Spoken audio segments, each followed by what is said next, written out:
प्रधानमंत्री नरेंद्र मोदी लगातार देश हित में फैसले ले रहे हैं और फैसले लेने के साथ साथ देश के युवा और गरीब तबके को मजबूत करने के लिए पीएम मोदी जनता के हित में ऐसे भी डिसीजंस ले रहे हैं जिसका सीधा लाभ उन्हें मिल रहा है। प्रधानमंत्री नरेंद्र मोदी की अध्यक्षता में हुई कैबिनेट की बैठक में भी अहम फैसले लिए गए। क्या बड़े फैसले समझिए। बिना गारंटर के 10 लाख तक का एजुकेशन लोन मिलेगा। अन्नदाता यानी किसान को और मजबूत करेगी मोदी सरकार। ये दो बड़े फैसले किसानों के लिए, छात्रों के लिए। अब पैसों की कमी के चलते छात्रों का अच्छे इंस्टीट्यूट से हायर स्टडी का सपना टूटेगा नहीं और ना ही पैसों के चलते उनकी शिक्षा रुकेगी, क्योंकि मोदी कैबिनेट की बैठक में प्रधानमंत्री विद्या लक्ष्मी योजना को मंजूरी मिली। ये एक नई केंद्रीय स्कीम है जिसका उद्देश्य देश के मेधावी छात्रों को वित्तीय सहायता प्रदान करना है ताकि कोई भी छात्र वित्तीय बाधाओं की वजह से उच्च शिक्षा से वंचित न रहे। प्रधानमंत्री विद्या लक्ष्मी योजना क्या है? हायर एजुकेशन के लिए 7.5 लाख रुपए तक का लोन, जिस पर केंद्र सरकार 75% क्रेडिट गारंटी देगी।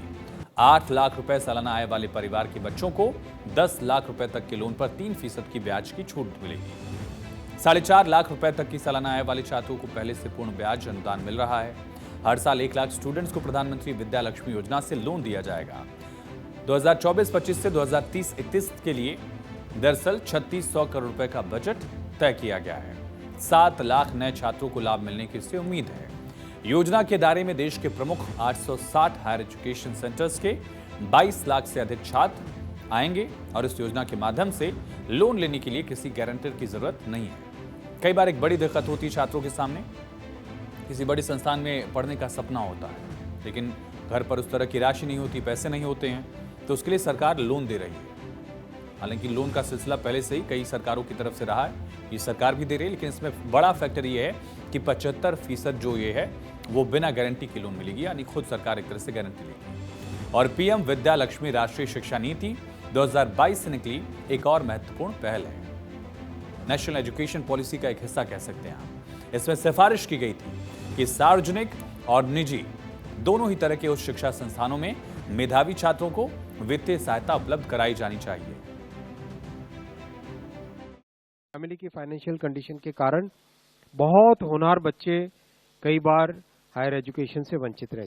तो पीएम विद्या लक्ष्मी के अंतर्गत एक बहुत सिंपल ट्रांसपेरेंट मेथड से कोलैटरल फ्री, गारंटर फ्री और 8 लाख से कम इनकम की फैमिली है अगर, तो उनको एक अच्छे इंटरेस्ट सबवेंशन के साथ 10 लाख रुपए तक का लोन बहुत ही कन्वीनियंट तरीके से मिलेगा। तो ऐसे मध्यम वर्गीय गरीब छात्रों के लिए योजना जिनको आगे उच्च शिक्षण संस्थानों में पढ़ने के लिए पैसों की जरूरत है। प्रधानमंत्री विद्या लक्ष्मी योजना के लिए आवेदन ऑनलाइन करना होगा। केंद्रीय मंत्री अश्विनी वैष्णव ने कैबिनेट के फैसलों के बारे में जानकारी दी और बताया कि इसके लिए वेरिफिकेशन डिजी लॉकर जैसे माध्यम से किया जाएगा, यानी वेरिफिकेशन भी ऑनलाइन ही हो जाएगा। ये एक सुविधा यहां पर होगी। केंद्रीय मंत्री ने कहा कि हर साल 1 लाख स्टूडेंट्स को प्रधानमंत्री विद्या लक्ष्मी योजना के तहत एजुकेशन लोन दिया जाएगा। इसके लिए आवेदन विद्या लक्ष्मी पोर्टल पर होगा। क्या है ये वेबसाइट? www.vidyalakshmi.co.in पर जाकर इसको आवेदन करना होगा और वहां से फिर डिजी लॉकर के जरिए ऑनलाइन इसका वेरिफिकेशन भी हो जाएगा। यानी कि ऐसी सुविधा दी गई है कि छात्र आगे पढ़ भी सकते हैं और इस लोन के लिए ज्यादा चक्कर काटने की जरूरत नहीं होगी। ऑनलाइन ऑप्शंस हैं, आवेदन भी ऑनलाइन होगा, वेरिफिकेशन भी ऑनलाइन ही होगा, जिसके जरिए छात्रों को लोन की राशि उनके अकाउंट में मिल पाएगी। इसके अलावा मोदी कैबिनेट में किसानों के लिए भी एक बड़ा फैसला लिया गया। फूड कॉर्पोरेशन ऑफ इंडिया को और मजबूत करने का फैसला लिया गया है। केंद्रीय मंत्री अश्विनी वैष्णव ने बैठक की जानकारी दी। बताया कि भारतीय खाद्य निगम यानी एफसीआई को और मजबूत बनाने के लिए इसके इक्विटी कैपिटल को बढ़ाकर 10,700 करोड़ रुपए कर दिया गया है। 2004 से 2014 तक खाद्य सब्सिडी 5.15 लाख करोड़ रुपए थी, जो 2014 से 2024 तक बढ़कर 5 गुना से भी ज्यादा 21.56 लाख करोड़ रुपए हो गई है। पीएम मोदी के इस फैसले से खाद्य सुरक्षा और वितरण प्रणाली इसमें सुधार होगा। जो पब्लिक डिस्ट्रीब्यूशन सिस्टम है, पीडीएस सिस्टम, ज्यादा से ज्यादा अनाज खरीदा भी जा सकेगा।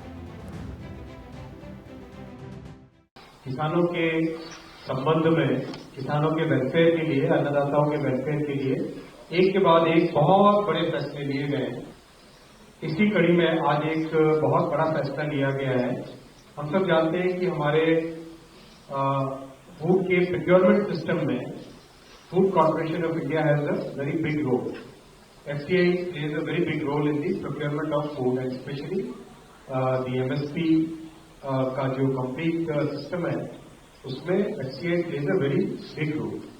इसमें आज फैसला किया गया है कि फूड कॉर्पोरेशन ऑफ इंडिया को सिग्निफिकेंटली और स्ट्रेंथन किया जाए।